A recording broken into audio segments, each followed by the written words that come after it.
ഒരിക്കലും ദൈവത്തെ കാണാത്തവൻ, ക്രിസ്തുവിനെ കാണാത്തവൻ ജന്മന അന്ധൻ.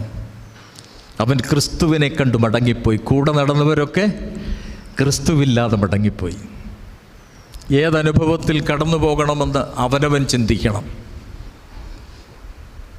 ഞാനോ കുറയണം. ഞാൻ കുറഞ്ഞാൽ എൻ്റെ ഉള്ളിൽ ദൈവം വളരും. ഞാനോ കുറയണം. തന്നെത്താൻ ഉയർത്തുന്നവൻ താഴ്ത്തപ്പെടുക തന്നെ ചെയ്യും.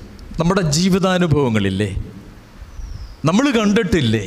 ഞാൻ സകലവും നേടിയവൻ അല്ലേ?